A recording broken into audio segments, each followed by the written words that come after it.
Hi there, Hoodie here, and today I want to talk about comic books. And I know how crazy it is for me to talk about comic books, seeing that I can't currently read them. But if you check some of my past videos, I have done some reviews on comic books. Um, but I want to talk about what makes a comic book a good comic book for me. This is my opinion. This is not didn't have to be your opinion. But I believe that this is what I believe that makes a comic book important to me. Um, Let me first start off and say artwork is awesome, but it does not make the comic book. I know that artwork can keep a person's interest going if the art is done really well and colorful and things, it'll still catch the eye. But for me, it's never been what kept me in the book. I bought several comic books, especially Image comic books, and I knock on Image a lot because they have lots of comic books that are just built, beforehand. Back in the '90s, they were just built on Image and didn't have really a good storyline to them.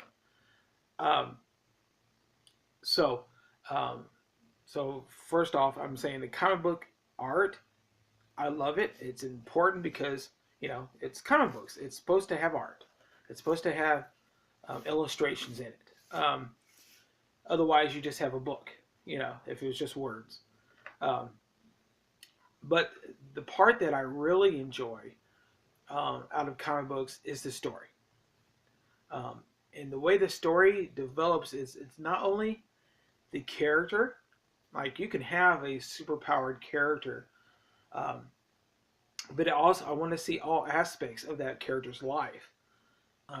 I don't want to just see someone that can't be hurt by human emotions, that can't that it's not vulnerable to people's pain, to his own struggles and things of that sort. I think you know I was thinking the other day the difference between DC and Marvel was that DC's comic main character. I mean, you can say it's Superman, but I would say it's Batman. As far as people liking characters for DC, it's usually Batman. On the Marvel side, it's usually Spider-Man. As far as the number of people reading comics, you look at comparison to how many Batman comics there are to how many Spider-Man comic books. I mean, or even Batman compared to Superman stuff. Um, One Batman because he is vulnerable in a way. He lost both his parents very early in life. But the problem that they made was that he was very wealthy and that he was privileged to be able to have Alfred to be able to help him as well as, was able to go through all this training due to this wealth. And of course, he doesn't have any real superpowers. Uh, Versus you see Spider-Man, who's a teenager and who's bitten by radioactive, so a totally accidental incident. Beforehand, he was a nerd. Both his parents had passed away as well. He was being taken care of by his uncle Ben and Aunt May, and he had the struggle of being a nerd in school. He was struggle with girl issues, and self-esteem issues and things of that sort. So he gets this bite and has to go through this transformation, and you know he gets excited because there's all this unique power. And then he has to learn a lesson that just because you have power doesn't mean that you don't have a responsibility. And learn that lesson the hard way through via Uncle Ben. And I say all that to say the two storylines, yes, they both can draw in people, but I think the fact that Spider-Man has kept people's hearts so often is because he is everyday guy. He has his issues. He's got to be there for Aunt May's birthday party. He's got to go.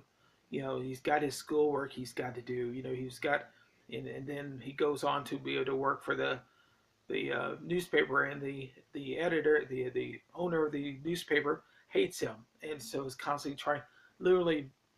creates super villains to combat his alter ego, and just the struggles of having to go not only just regular life, but having even your own boss is throwing these super villains at you. Um, so in all this, I'm saying that the story um, is vital to making a comic book a good comic book. Um, it's not the popularity of it. It's not even the I say Marvel and DC, which are obviously the big headliners here. Um, if you give me a independent comic book that has a really good storyline and something that I can relate to, um, I'm totally in for it. There's some other ones that and I don't even have to relate to it, just something that the storyline I like. Um, some of my comic books, which are I like Death's Head from Marvel UK. Can I relate to a bounty hunter robot? Probably not. Do I enjoy his humor? Yes, I do, and I enjoy the adventures that he goes through, um, and the frustration that he goes through. Same thing for Death's Head too. He yes, I enjoyed the way he looks, but I also enjoyed the writing and the struggle, and it's like I don't want to have to deal with this, type thing. Um, Another favorite of my comics is Nomad, which is it was Captain America's partner back in the day, um, and he had some issues with the government, and he was a solo vigilante kind of guy. He didn't really want to be a part of the whole superhero thing. He had his little not titanium, some other word, disc, maybe titanium, I don't know. That he knew how to sling, kind of like Captain America, as well as he had superhuman strength and fighting skill. But he also carried around a shotgun and a baby in the comics that he named Bucky, that he had taken from a drug addict and cared for. But throughout there, he dealt with everyday issues. He dealt with addiction and turf wars, and he even dressed up as a cross dresser to take down a killer of cross dressers. Um, and things of that sort. Dealt with racism, dealt with all these issues in society that most comic books don't even want to touch. Um, that's one of the reasons why I really loved um, um, Nomad is one of my favorite comics. And then X-Men 2099 is one of my other favorites. Once again, they had a totally different. I love the whole Gamma world kind of thing. The the world after the world, when now all things are destroyed, and then some mankind is just trying to survive, and seeing this group of um, X-Men remembering the legacy of the mutants before them, and trying to make their own way, and they all had their own little quirks. One of my favorite was Bloodhawk, which was a flying reptilian creature that lived out in the desert and was more of an environmentalist terrorist type thing. So, but once again, very unique character, very unique storylines to those characters. So, um, with all that being said, um, what I would hope to see in the future, and maybe you guys can suggest some comic books for me to check out that have a great storyline.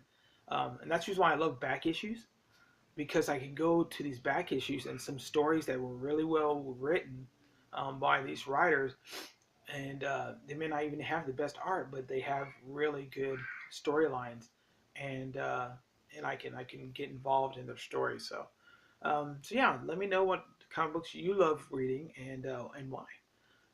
So you can leave that in the comments below, or just message me and let me know.